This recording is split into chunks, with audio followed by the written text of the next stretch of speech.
यहूदा अध्याय 1। अभिवादन। यहूदा की ओर से जो यीशु मसीह का दास और याकूब का भाई है, उन बुलाए हुए के नाम जो परमेश्वर पिता में प्रिय है और यीशु मसीह के लिए सुरक्षित है, दया और शांति और प्रेम तुम्हें बहुतायत से प्राप्त होता रहे। झूठे शिक्षक। हे प्रियो, जब मैं तुम्हें उस उद्धार के विषय में लिखने में अत्यंत परिश्रम से यत्न कर रहा था जिसमें हम सब सहभागी हैं, तो मैंने तुम्हें यह समझाना आवश्यक जाना कि उस विश्वास के लिए पूरा यत्न करो जो पवित्र लोगों को एक ही बार में सौंपा गया था, क्योंकि जितने ऐसे मनुष्य चुपके से हम में आ गए हैं, उनके इस दंड का वर्णन पुराने समय में पहले से ही लिखा गया था। ये भक्तिहीन है और हमारे परमेश्वर के अनुग्रह को लुचपन में बदल डालते हैं और हमारे एकमात्र स्वामी और प्रभु यीशु मसीह का इनकार करते हैं।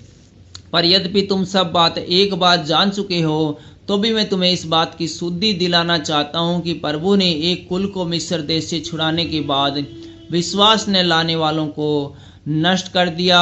फिर जिन स्वर्गदूतों ने अपने पद को स्थिर न रखा वरन अपने निज निवास को छोड़ दिया, उसने उनको भी उस भीषण दिन के न्याय के लिए अंधकार में जो यहूदा के काल के लिए है बंधनों में रखा है। जिस रीति से सदोम और अमोरा और उसके आसपास के नगर जो इनके समान व्यभिचारी हो गए थे और पराये शरीर के पीछे लग गए थे, आग के अनंत दंड में पड़कर दंडवंत ठहरे हैं। उसी रीति से ये सपनदर्शी भी अपने अपने शरीर को अशुद्ध करते और प्रभुता को तुच्छ जानते और ऊंचे पद वालों को बुरा भला कहते हैं।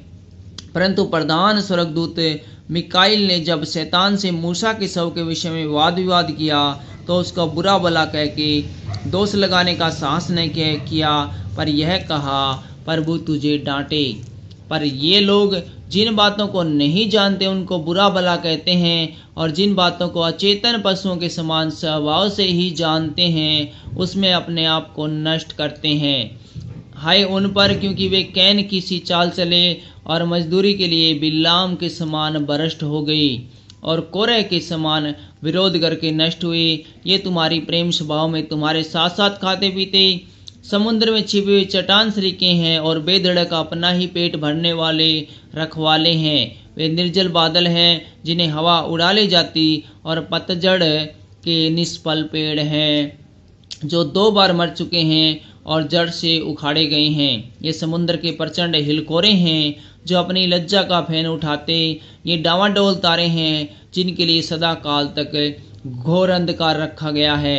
हनोक ने भी जो आदम से 7वीं पीढ़ी में था, उसके विषय में यह भविष्यवाणी की, देखो प्रभु अपने लाखों लाख पवित्रों के साथ आया कि सबका न्याय करे और सब भक्तिहीनों को उनके अभिव्यक्ति के काम के विषय में जो उन्होंने भक्तिहीन होकर किए हैं और उन सब कठोर बातों के विषय में जो भक्तिहीन पापियों ने उनके विरोध में कही है, दोषी ठहराए। ये तो असंतुष्ट कुड़कुड़ाने वाले और अपने अभिलाषाओं के अनुसार चलने वाले हैं और अपने मुंह से घमंड की बातें बोलते हैं और वे लाभ के लिए मुंह देखी बड़ाई किया करते हैं। चेतावनी और उपदेश। पर हे भाइयों, तुम उन बातों को स्मरण रखो जो हमारे प्रभु यीशु मसीह के प्रेरित पहले ही कह चुके हैं। वे तुमसे कहा करते थे, पिछले दिनों में ऐसे ठट्ठा करने वाले होंगे जो अपनी अभक्ति की अभिलाषाओं के अनुसार चलेंगे। ये वे हैं जो फूट डालते हैं। ये शारीरिक लोग हैं जिनमें आत्मा नहीं। पर हे प्रियो, तुम अपने अति पवित्र विश्वास में उन्नति करते हुए और पवित्र आत्मा में प्रार्थना करते हुए अपने आप को परमेश्वर के प्रेम में बनाए रखो और अनंत जीवन के लिए हमारे प्रभु यीशु मसीह की दया की बाट जोहते रहो। उन पर जो शंका में है दया करो और बहुतों को आग में से झपट कर निकालो और बहुतों पर भय के साथ दया करो, पर उस वस्त्र से भी घृणा करो जो शरीर के द्वारा कलंकित हो गया है। आशीर्वचन।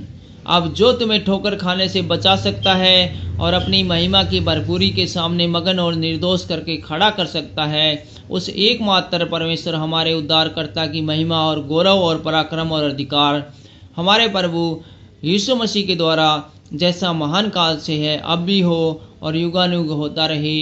आमीन।